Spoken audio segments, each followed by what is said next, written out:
and I suddenly found myself in what is called the Akashic Records, and it looked like the Lincoln Memorial. And in front of this building was this light table, and all the masters were standing in front of it. And they said, "We want to show you something." And they lifted up like under their chins as if their faces were masks, and they lifted off their masks.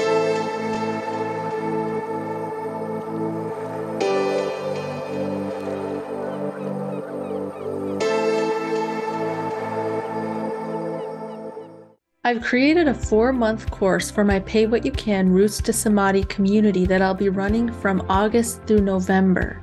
We're going to be deep diving into the practical aspects of how to develop a deep, tangible spiritual connection. Check the description box to learn more. I am here today with Matt Kahn. He is a spiritual teacher, highly attuned intuitive healer, and a best-selling author of the book titled All for Love, The Transformative Power of Holding Space. He had an out-of-body experience with Jesus as a child, and he's also been in communication with ascended masters on the other side throughout his life. I'm very honored and excited to talk to you today. Thank you for being here, Matt. Well, thanks for having me. It's such an honor to be here with you and to be here with everyone that's joining us. Likewise. I would love to start by learning about your spiritual journey. So I know that you've been connected to the other side as a child. Was there one specific event that triggered that, or has it always been that way? When I think back to where it all began, there is one incident that I think kind of spurred this whole connection to spirit and the evolution of my consciousness. And it happened when I was about 8 years old. And it was during a time in the 80s when I was raised in the 80s, back in those days, where, the message was don't talk to strangers. And I felt like as a kid, anytime that I was separated from my parents, I was afraid. And I went to sleep like any other night. And I had a dream, which I thought was a dream at the time. And I was in a location that I was unfamiliar with, and I was alone. And I remember feeling such a profound sense of connection, safety, and love. And the thought I had was, I don't know where I am, but I'm safe. And the fact that I was not with my parents and alone, but feeling so connected and held was an extraordinary experience that I had not had before. And I began walking through what looked like a garden. And the colors in this garden were so vibrant and beautiful. It was as if the colors were just bursting with this vibration of love, which is the only way I now can explain it. Of course, at that age, I couldn't put these words together. And I'm just walking through this gorgeous illuminated garden of love. And as I am walking through what seemed like a field of waist-high flowers, at least to my 8-year-old body, it seemed like a field of waist-high flowers. And as I felt my body kind of moving through this field of flowers, I also then noticed that I was simultaneously floating above my body. So I was hovering above myself, feeling my body move through the field and watching myself from above. And then as I became aware that I was floating above my body in an energy body, which is what it just feels like, or felt like, about 20 feet in front of me, I noticed a figure floating above the flowers as well. He was in a white robe, dark shoulder length hair, beard. I didn't know who he was, but I felt an incredible kinship and familiarity. And he motioned me towards him, and I didn't move. And then I started floating towards him. And as I got about 5 feet in front of this being, their eyes were just pouring with this white light of love. And as I saw this, my 8-year-old mind thought of like scary movies where people like roll their eyes up into their heads. And as I had that thought, I fell through the field, I fell through the sky, and I fell back in my body. And only once I fell back in my body did I know that I somehow left it. And I was freezing cold and drenched in sweat and shaking. And out of the corner of my eye, in the doorway of my childhood bedroom, I saw the same figure in this chalky white outline, which I now know is etheric energy, standing there motioning me towards him. And as I looked directly at him, he disappeared. And so the next day, I tell my parents about this extraordinary experience. My dad shares that he had had the same experience 35 or 40 years before in boot camp, nearly detail for detail, which at the time I didn't know what it meant, but there was just a part of me that felt like, notice this, pay attention to this. This is significant. There's a reason why you had this experience, but I didn't know why. And then I went to my next door neighbor's house, and there was a kid there that I was friends with. And on their living room wall, they had a framed picture of Jesus. And I said, that's who I met in my dream last night. And my friend laughed at me and said, Matt, you didn't meet Jesus. And I said, and I didn't know what the big deal was. I was raised Jewish. I really had no idea who he was. And I knew that's who I met. And from that moment forward in my life, I began spontaneously knowing things without knowing why or how I knew what I knew, but it was just such a deep gut reaction. It wouldn't be all the time, it would just be very spontaneous. I began feeling and sensing in my peripheral vision angels walking with me, and I knew they were angels, but I didn't know what an angel was. And so this, led me into deeper levels of childhood and teenage adolescence where those experiences really kind of didn't occur as much, if any at all. A few here and there, a few spectacular experiences. But then when I was a young adult, these angels, these guides that have walked with me began speaking to me. And I began interacting with what I learned were archangels and ascended masters who have been the teachers that have taught me everything that I've known. And as I've lived my life in daily communion with these masterful beings, they've always come with that vibration of love that I felt from that moment in the garden. And it was only because I felt that same love that I opened up to the experience that has allowed me to touch so many lives and help so many people. Matt, thank you so much for sharing that beautiful experience. It's fascinating to me that your father, you said, had the almost exact same Yeah. experience as you did. Yeah, he did. And, looking back on it, I am a part of a lineage. We all have our own lineages. Each and every one of us is a part of a specific spiritual lineage. And of course, I didn't know this at the time. At the time, it was just like, whoa, how is that? Or that's neat. And, because my 8-year-old mind can't really process, it could only become aware of the awe and wonderment of it all. Like, what does that mean? And as I started to grow up, I realized that there was a lineage of spiritual mastery and expansion moving through me. And I started to feel as if I was taking that lineage or the evolution of my spirit to a level that I personally had never reached. And when I started to kind of put the pieces together in my adult life, and really it came from downloads from the universe and starting to see images and follow different insights. And when you follow certain clues and things open up in a radically quickening pace, you just learn to trust and follow it. And it's just such an incredible thing that all of us are very intuitive. All of us are divinely guided. But I think sometimes we have such an emphasis on wanting to know so much that it takes away from the awe and wonderment of it all. And so I'm just really grateful that the way things have unfolded for me has been like watching a movie where it's one scene at a time. And it really gave me a chance to really absorb everything that I've experienced in such a meaningful way. And that's one of the main things I like to emphasize when I help people is, yes, we're here to heal, we're here to evolve, we're here to grow, but let's savor the journey instead of trying to rush through it. I think it's a really important point. Wow, beautiful. So you began becoming aware after this initial experience that there were angels around you Mm. communicating things with you. And originally, did these knowings have to do with your own life or were they for other people? From a early age, it was just I would feel and sense them walking with me. So I would Okay. feel their companionship. I would feel their support. I would feel as if I was being divinely guided, safe and supported. And when I was a young adult is when they began speaking to me. Okay. And I remember my main guide, whose name is Melchizedek, started speaking to me. And, I had always, before this happened, I knew about intuition. My parents were spiritual and they taught me some spiritual things. And I remember that before they started speaking to me, I'd really, anytime that I was exposed to anything of a spiritual basis, it really kind of ignited my soul in a very, very powerful way. So I always knew this was something I really wanted to dive into. And when they started speaking to me, I think the thought I had was, this is an experience I've always wanted to have, but I wanted to make sure that I was actually having the experience and not just wanting it so bad that I was manufacturing it. Mhm.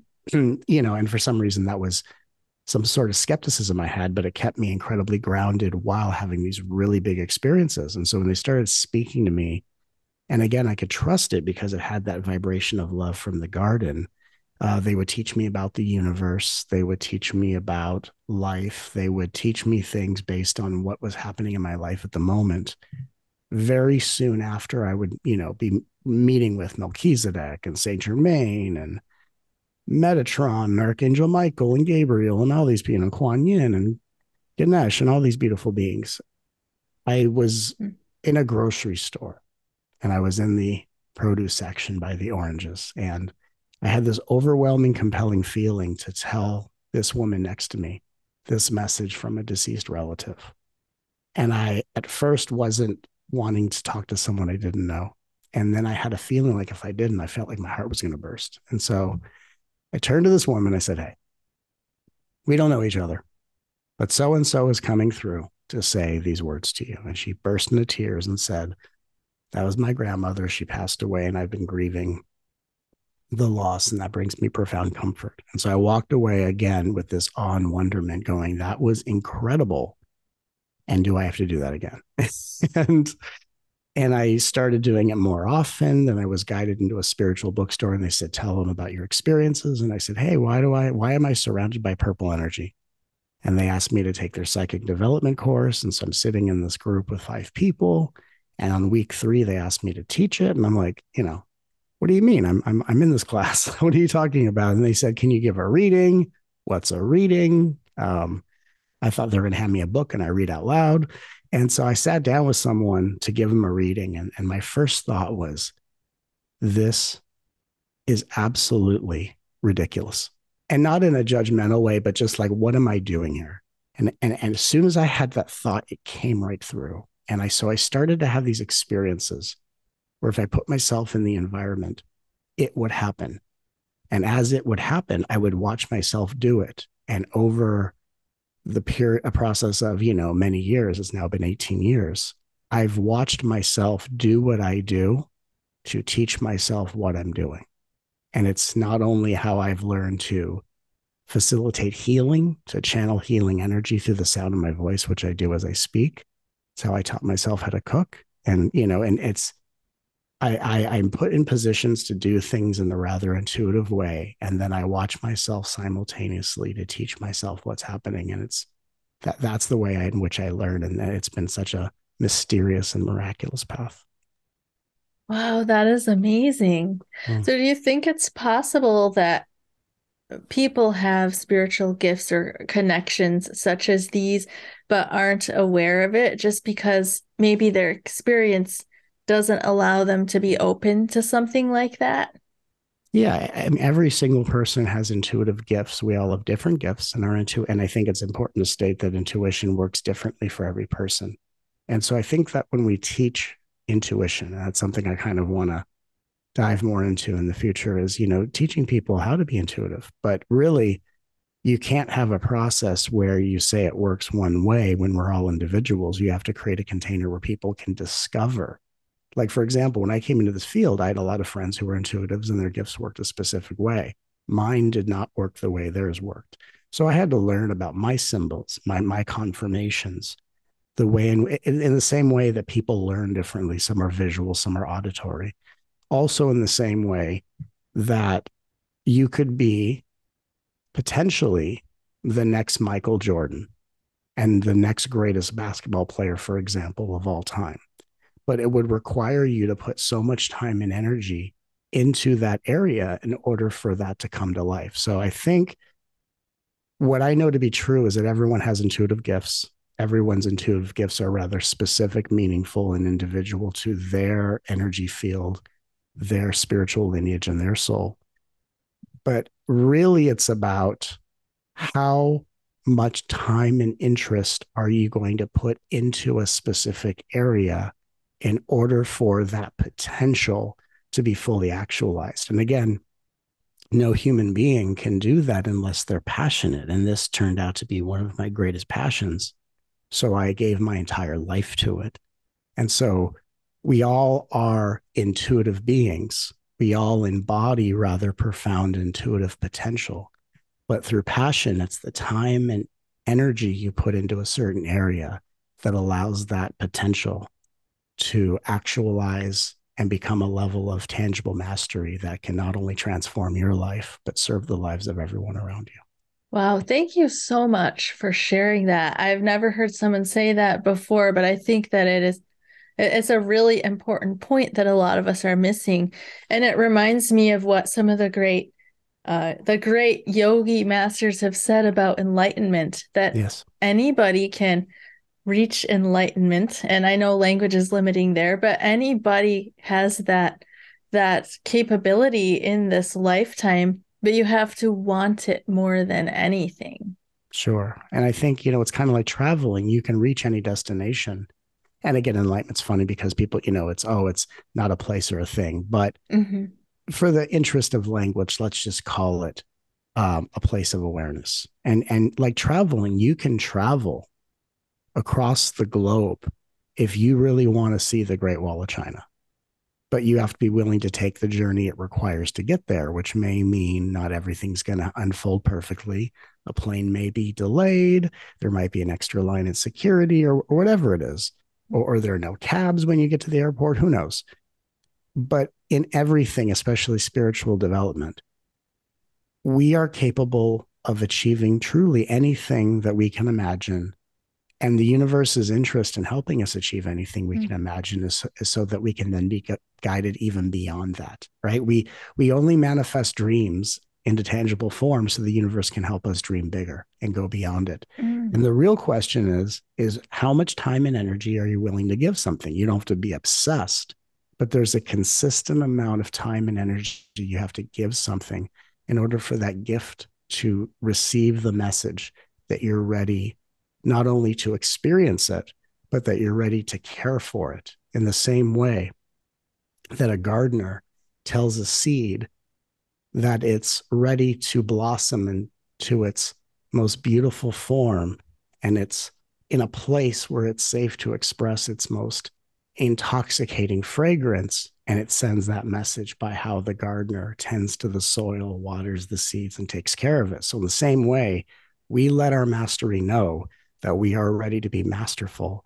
by how we tend to these gifts that are always blossoming and expanding within us. Well, one more question on this topic and then we'll move on. Do you have Sure.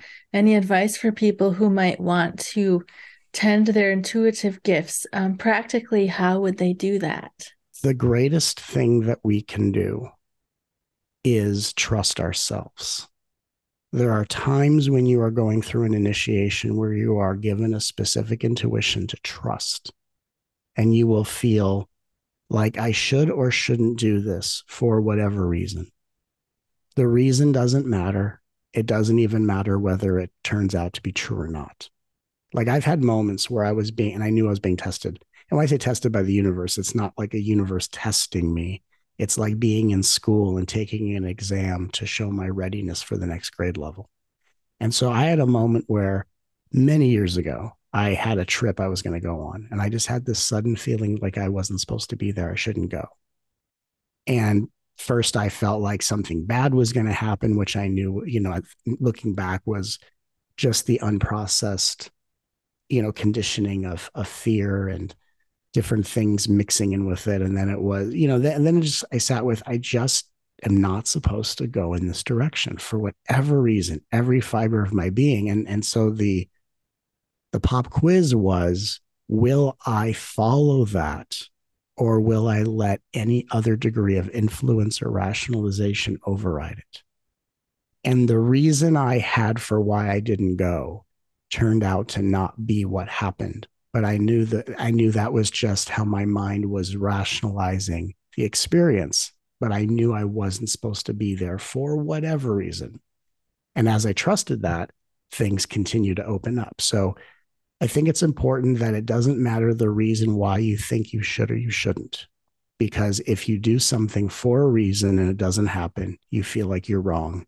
If you don't do something for a reason and it doesn't happen, you think you are out of alignment. All that matters is that you trust what you are feeling with 100% commitment. And of course, because that's one of the hardest things to do, and because the basis of my teaching is rooted in unconditional love, one of the most beautiful things we do is we take turns between trusting our instincts, which will require us to face our fear, the fear of disappointing others, the fear of missing out, and loving ourselves through the fear of missing out, the fear of disappointing people, the fear of getting it wrong, loving ourselves through all the feelings that come up. So it's really a balance between trusting our instincts, loving the one who doesn't know how to trust, loving the one who's too afraid of disappointing others, loving the one who's too afraid of getting it wrong.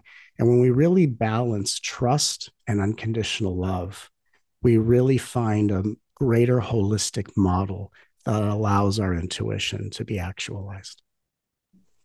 Thank you so much for sharing. I would love to go back to the Ascended Masters. I believe that's what you called them. Yeah. But yeah, that you began sensing their presence and then hearing communications from them as a young adult. And you listed off several of their names. And Yes. I'm just curious, what, again, language is limiting here, Sure. but what kind of beings are they? Would they be like us and just more highly evolved, or are they a different type of being? Different type of being, many of which have never, some have incarnated Mhm. only to reawaken. Because when you incarnate onto the earth and reawaken your mastery in such a radical way, what you're doing is you're not only expanding that light of awareness to help other people on the planet be more aware. But you're often, every time a master reincarnates to reawaken, they're awakening on a deeper level that is actually accelerating the consciousness and mentality and capabilities of the planet which they're awakening on.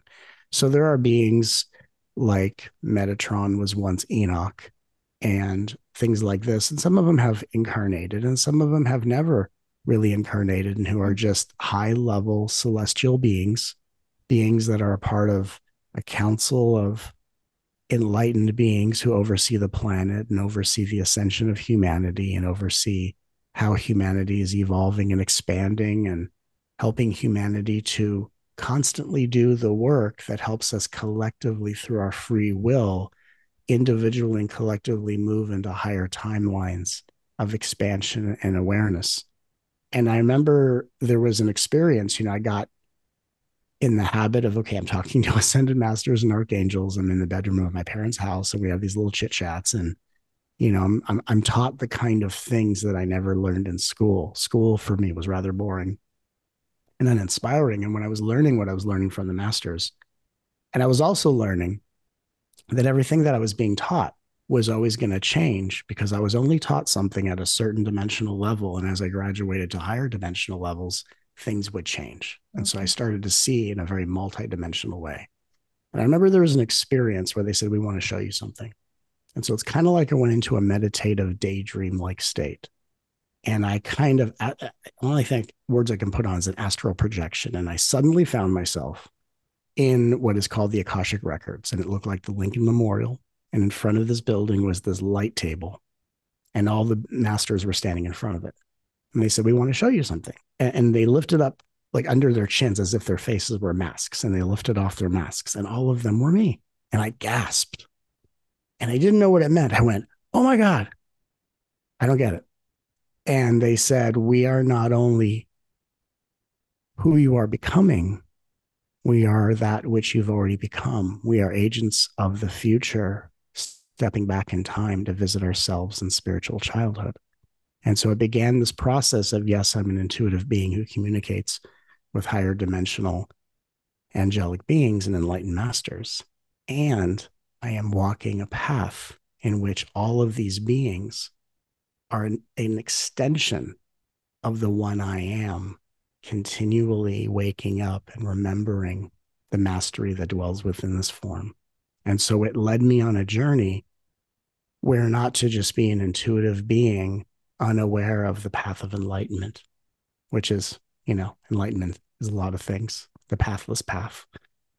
And not just to be in the pathless path of enlightenment with no awareness of the esoteric, mysterious, alchemical reality of the universe. And so I feel like a bridge between these incredible paths. And I think we're at a point in time in history where we can't truly have the most holistic view and embodiment of our spirit without both. And so I feel like I'm here bringing two incredible worlds together, all in the name of love. I so appreciate your message and you bridging that gap. I would love to ask you, in one of your talks that you put on your YouTube channel, you talked about the Pleiadians and how they're in charge of the Earth's evolution. Could you Yeah. share a little bit about what the purpose of the Earth is and how life got started here? That's a great question. I think if I tune into my intuition, where my intuition is guiding me is the purpose of Earth. Because if we talk about how the Earth began, I would ask the question, which timeline are we talking about and from what dimensional perspective? So that's a rather, uh, it's like a story that has, or it's like watching a movie that was filmed in an infinite amount of ways. And so, to tell that story is, would, it's such a complex thing and such a beautiful thing. The purpose of Earth is it's like a school, a multidimensional field trip, because life is not that long of a journey. It's a multidimensional field trip, a multidimensional school where souls incarnate, not only to go through their evolution, but we learn in heaven. There are classrooms in heaven, and you learn and you grow, but you come to earth as like a practical, as a chance to apply it in real world situations. And of course, earth and life here is as real as it gets. Everything here is real. A lot of people will use a word like illusion, but the word illusion is suggesting something isn't. And yet, every experience you have here is completely real. And that's why life is so intense. And so, everything here is a real opportunity to put into practice what we learn in heaven. And it's a school or a field trip where souls come to evolve as they are learning in real world situations how to become angels and spirit guides for the souls that they will guide when their incarnation process is complete. So it's kind of like if you're in heaven and the masters tell you, how would you like to go down to earth and guide the life of a being as one of their spirit guides or angels? And we all go, oh my God, that's so amazing. And we parachute down here and incarnate into our families. But the small print is the one you are learning to guide is the body you inhabit. And so the reason we love, obviously, love is about connection, the electricity of unity consciousness, the power that transforms life into higher forms. But love is actually what allows the self, the evolving master and form, to guide, to support, to nourish oneself, and to learn how to be masters unto ourselves. And we learn that by being loved. We learn that by loving the parts of us that aren't loved by others. And we learn that by allowing love to heal the wounds that we experience through this life. And so it's through love that the angels in training and the evolving spiritual masters become fully actualized and embodied. Wow. In one of your talks, I heard you make the statement that if every person in the world stopped right now and said, I Mm, love you to your own heart, the ocean would instantly purify itself. that's And right. I just captivated by this idea because intuitively, I have felt for a long time love is the answer. And if Yes. we learn to truly love, Mm. then the problems of the world would take care of themselves. And I'm wondering if, practically speaking, do you have any insights as to how that would work if we start loving ourselves and loving each other? How would that purify the oceans and take care of the problems in the world? Well, from a quantum perspective, if we all loved ourselves for even just one moment, we would all be agreeing to entering into a higher parallel dimension. And if we entered collectively into a higher parallel dimension rooted more in unconditional love, then that love would instantly be manifested in the outside reflections, such as a pure ocean versus a polluted ocean. If we all moved into a higher dimensional space of love, we would live in a world of infinite resources instead of a world of depletion, because we deplete the world of resources and we live as wasteful people when we don't honor the time we've been given in our lives to love more, not less. So the quantum reality is that love would move us into a higher dimensional space where the outside would be just as much of a reflection of the love that we agree to embrace in ourselves. In this world, which again, the world is in the state it's in because we are all in a rather intense global classroom, individually and collectively learning and growing at a radical rate. And so things are pretty intense because we are reaching, have reached, in my perspective, and are completing a turning point in a very incredible way. Or how can I say this? In order for all of us to resonate with love authentically, not just what love will give us, not what can be promised if we choose to love, because that's still negotiation, that's still transactional awareness. But in order for all of us to truly lead with empathy, vulnerability, with generosity, there are so many beings in this world who don't have enough. And so, what we find is one of the greatest ways to promote the message of love is to help distribute the resources that people don't have. So, for example, if we are donating money to shelters or to food banks, and we are helping to ensure that families who struggle have more food to put on the table, which will help children be better at learning at school, will take pressure off of parents trying to make ends meet.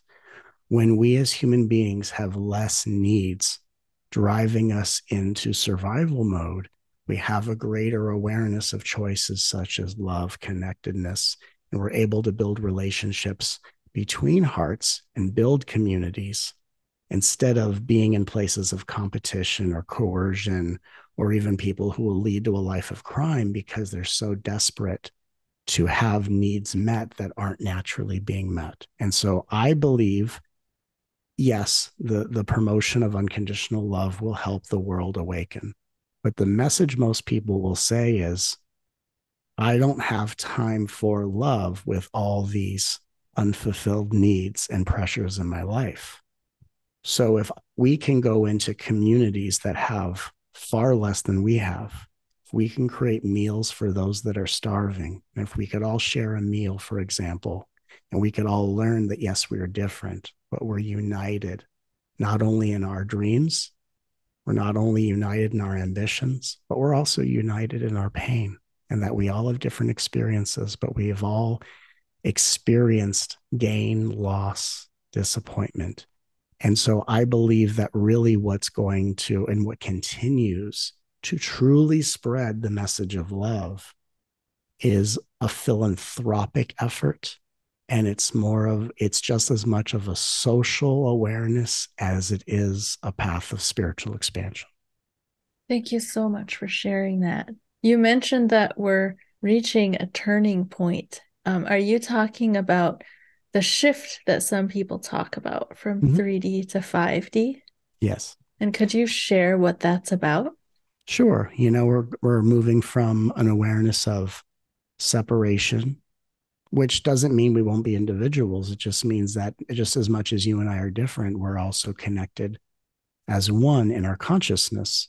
Something important to mention is, we are not one as individuals. We are one in consciousness, which means the same electricity of light that generates your individuality is equally the energy speaking these words to you. So we're one on that level. But as individuals, we're not the same. So when people get caught up in this person is reflecting something to me, it tends to be a very old school 3D form of spiritual codependency, which is not to be confused with unity consciousness, which is more of interdependence. And so, really, in the evolution of consciousness, we're learning to awaken out of the immaturity of social and familial programming, out of coercion and competition, and into connection and unity.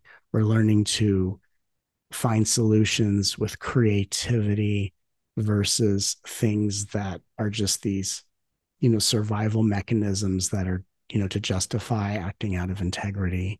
We're learning that it's just as important for us to fulfill our needs as it is to support the needs of others, and to really evolve back into what I could say is village consciousness, which is, yes, I'm an individual, and yes, an individual and my needs matter.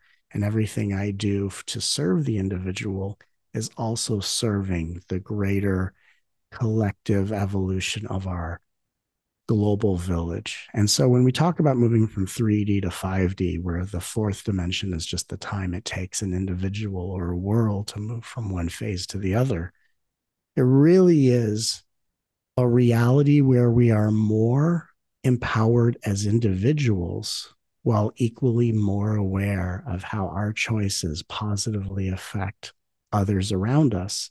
And of course, in the 3D, before you can learn how your choices positively affect others, we have to learn how our choices adversely affect others. And so we live in a planet of dire global warming, of social upheaval, and, all these just really interesting intensities. The 3D is teaching us, wow, your choices matter. And for a lot of people, it becomes such a fear based thing that they're almost paralyzed and scared to make a choice.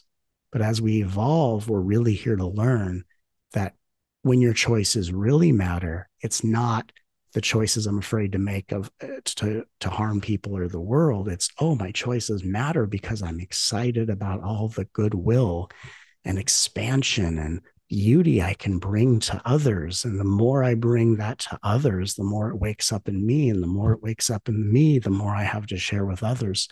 And that's really the point of 5D, is to really understand the greater positive effects of our choices, so not to try to be mindful beings who are still rooted in fear.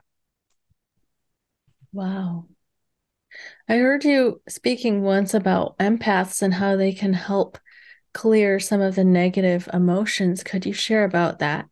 Sure, every human being is on a path of clearing negative emotions and going through their path. Of course, when you're on a journey and you're still in some state of unconsciousness, or you're run by unconsciousness more than your choices reflect conscious awareness, we're clearing emotions and sometimes filling those spaces back up pretty quickly, or sometimes simultaneously.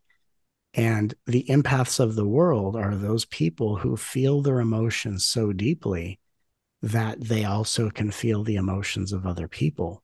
And when we are empaths who are not fully aware of our gifts and have not taken time to master our gifts, what we tend to do is we connect with other people by taking on their emotional density. And we do it for a couple different reasons. I'm sure there's more for every dimensional perspective, but a couple very simple reasons are, we take on people's pain. So because we subconsciously, and this is not a conscious thought, but we subconsciously believe that if I can eliminate the pain of someone else in someone else's heart, I will be able to connect with them in a more heart to heart way and have my needs met of having more meaningful relationships, instead of this disconnected, superficial interaction that really, for empaths, is exhausting and disappointing and discouraging. And so in attempt to have a relationship with another person that we haven't learned to first have with ourselves, we take on other people's pain so to feel more of a heart-centered connection with them. And then from a trauma perspective, we often subconsciously believe that if I take on their energy, I'll be more similar to them. And if I'm more similar to them, I'm less of a target for them taking their pain out on me, which we all have as a trauma response from being either neglected or hurt or harmed by other people's reactions. whether emotionally, sexually, physically, or otherwise. So, for a few different reasons, we as empaths have an extraordinary gift of empathy. We sometimes can't separate our feelings from the experiences of other people. And as a desperate way of trying to connect with others in a way we first haven't connected with ourselves, we often take on energy, not just to feel more of their heart, not just to feel better liked and approved of by them, but as a way of thinking, if I can keep them happy or if I can be less different than them, I'll be less of a target, which is something we're all processing. So there's a few reasons why we do this. And it's as we learn to evolve as spiritual masters. Unconditional love is just one of many ingredients in the recipe of mastery. We learn to be aware of other people's pain without taking it on. We learn to feel other people's experiences without either rescuing them, overgiving, or exhausting ourselves in the process. And we learn to be just as embodied and powerful as we are compassionate and empathetic. And we learn to speak our truth and not feel responsible for other people's experiences without being dismissive or avoidant. So it's a really high path of mastery, but that's what we're here for. Wow. Thank you for sharing, Matt. I would love to ask you about your documentary film, Healed by Love. I'll have a link to that in the description, and I'd love if you could share about that. Thank you. My team and I uh, came together after 18 years of me doing this work, which I feel like I'm just getting started after 18 years. And we had never really, people that have come to my events see me dialogue with people. They watch me do the healing work I do. People have experienced individual sessions, but had never been seen on such a bigger platform like a documentary. And I've been a performer since I was 10. And so I come from a very theatrical background where I think that it's always incredible when you can take this type of depth and connection and really create it in a way that really touches many hearts at once. And so we had this idea about doing a documentary and showing people, the healing work that happens. And then we wanted to share my life's journey. At the time that we filmed it, I was going through and coming out of a rather intense 5-year period of heartbreak and healing. And so it was a really interesting time for me to be a part of this documentary. And of course, when you create something, the creation has its own energy field. It has its own purpose. It has its own journey. Like if you birth a child, the child's not there to serve your will. You're there to take care of the child as it furthers its journey. And so this documentary just started taking its own, taking on the life of its own. And instead of it being a documentary about healing, it became a documentary that heals. And through the journey of 6 people's lives, viewers follow the journey in which all of the experiences that people are healing, even though they're all from different backgrounds, is the journey all of us are healing. And we've received so much incredible feedback where people say, I saw myself in every one of those journeys. I felt myself healing as I watched them heal. I found myself healing as I heard you, Matt, tell your story and share so openly and deeply. And really, the documentary was a chance for me to say, there's a lot of people that know my spiritual journey that have experienced these profound gifts that work through me. And there's a lot of people that don't know enough about me as a person. And so there was just all these things that went into this film. And when it was all put together by my incredible team, I was, I would say, dumbfounded or godsmacked or whatever the term would be, but I was mesmerized by how this all came together. And as we've shared this documentary, the response we've had from this film has been breathtaking. And so I invite every person to follow the link that you will provide. And I thank you for doing this. To watch this film, not a film about the topic of healing, but a film that heals you as you watch it, which is why we call the film Healed by Love. And it is one of the greatest creations I've ever been a part of. And I'm incredibly proud to share it with the world. Yeah, I'm happy to share it. It is a free documentary. I think I Yes. forgot to mention that. So I'll have that link in the description. So I would encourage anybody to go watch it. And I'd Mm. also love to ask you about your book. Mm, All for Love. I would love to talk about that for a little bit. The message of your book. I sure. think I heard you say somewhere that you channeled golden rules, and I'd love to hear anything that you'd like to share about that.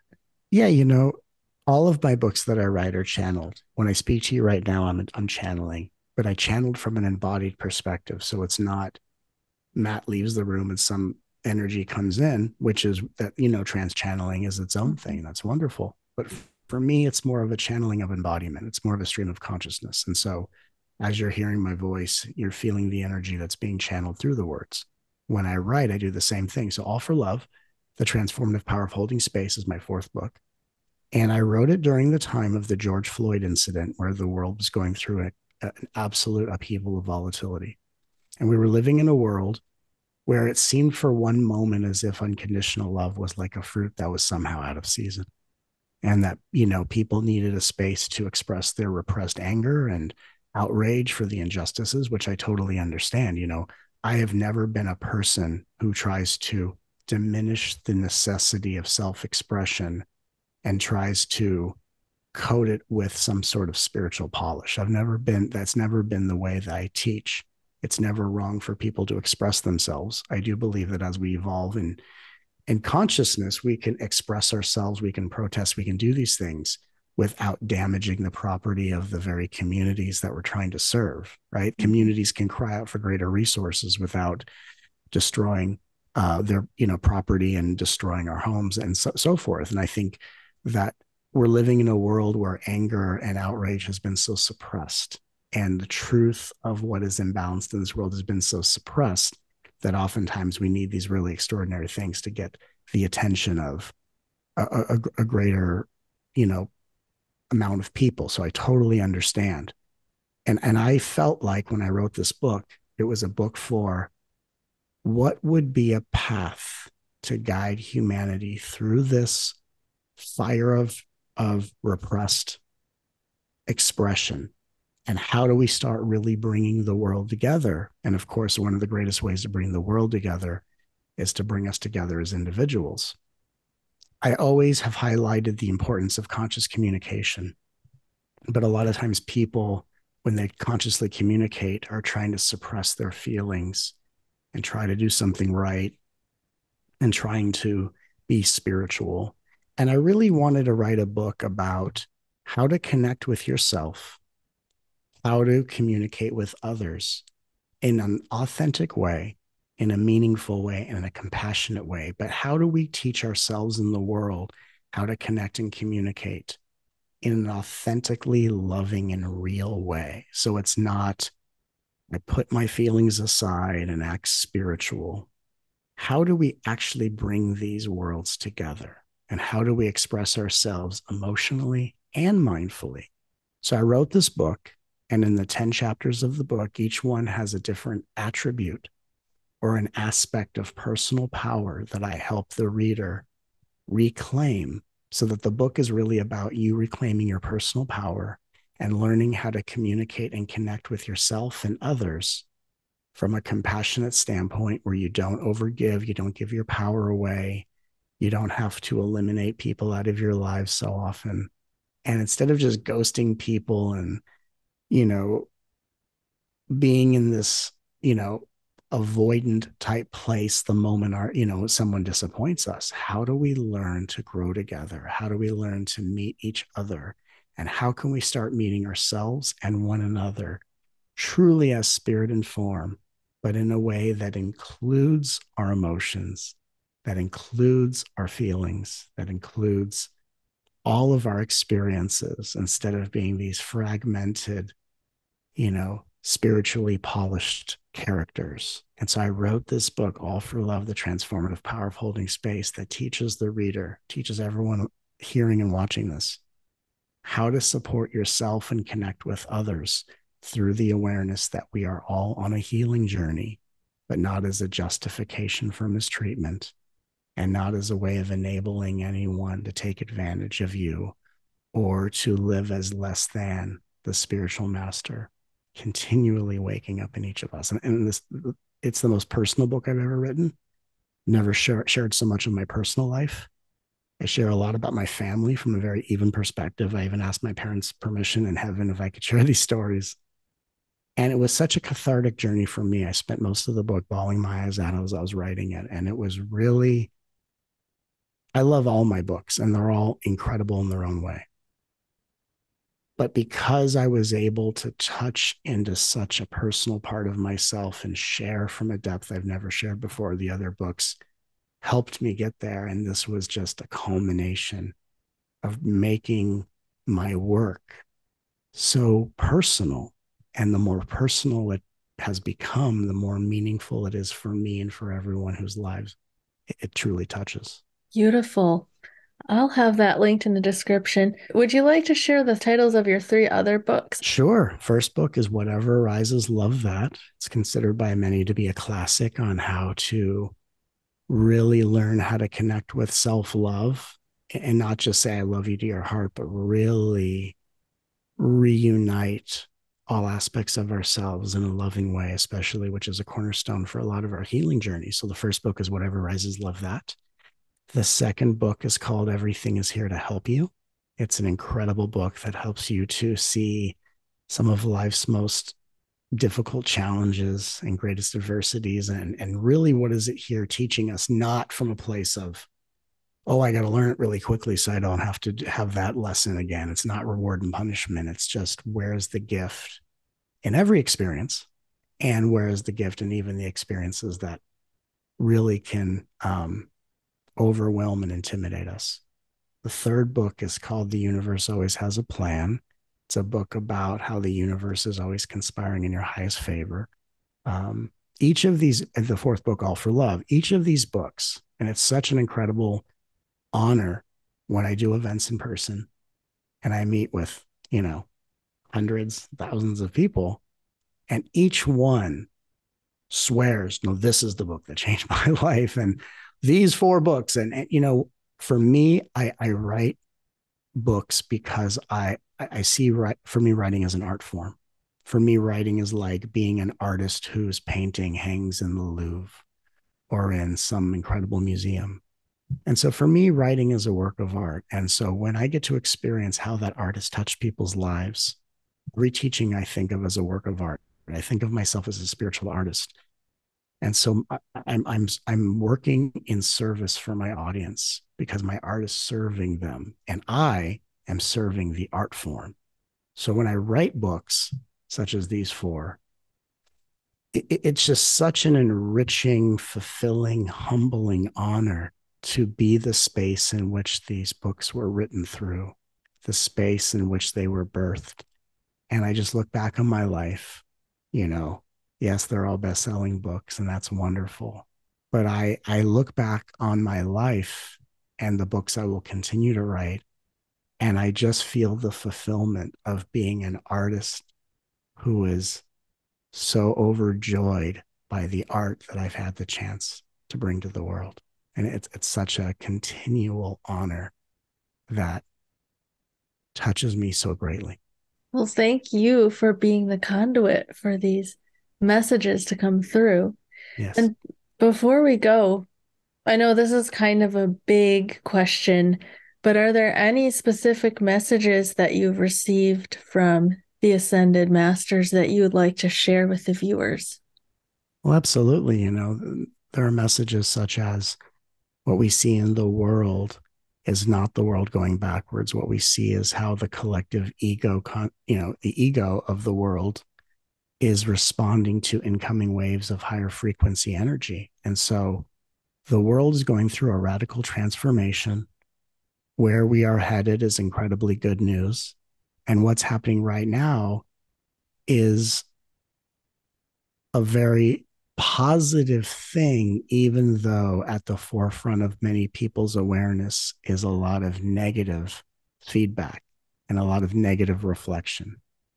And I think that the message that the masters, which would be the master I am, would share with the masters watching and listening in this interview is that Each of us are living evidence and proof that heaven is manifesting on earth, or that earth is removing its Halloween costume and heaven is dawning. And if we're just waiting for the outside to reflect that, we're going to feel more helpless and hopeless instead of hopeful and helpful. And the more we learn to help ourselves, the more we are inspired to help other people. And by helping other people, we help other people learn of their own power to help other people. And so we only live in a world that seems so helpless and hopeless because it's the helpfulness that brings us together, that helps us all remember how safe it is to be powerful, how ready we are to shine our light at a greater capacity, and to remember the spirit we've always been, we shall always be, as we live in a world that we are transforming and evolving as part of a very high level curriculum of many souls becoming angels, ascended masters, and spirit guides for future generations to go through this earthly school at whatever timeline or dimensional platitude our journey takes us. And so everything that's happening in the world, it's not so positive where there's nothing to do, of course. And it's not so overwhelmingly negative where nothing we do matters. It's an opportunity to remember our choices matter. And as we start to see how powerfully and positively our most inspired choices transform us and people around us, we learn to be comfortable in our power, and we learn to live as the love always awake within us. Matt, thank you so much for sharing with us today. Would you like to share with the viewers where they can find you? Sure. To sign up for my free newsletter, to learn more about these teachings, to check out the ever evolving live events schedule, and even to become a member of my new online community, All for Love, All Access, which we're incredibly proud of, please visit mattkahn.org. That's mattkahn.org. And we would love to invite you to be a part of this community of global empathy that is always rooted in love. I will have those links in the description. Thank you again, Matt. Thank you for watching the Love Covered Life podcast. Don't forget to subscribe and comment with your thoughts and opinions, and check the description box for the links to my free community where I share lots of resources, my Pay What You Can community where we do classes and challenges together, my TikTok, Instagram, my Clips channel, and lovecoveredlife.com where I share my paintings. Thank you so much for your support.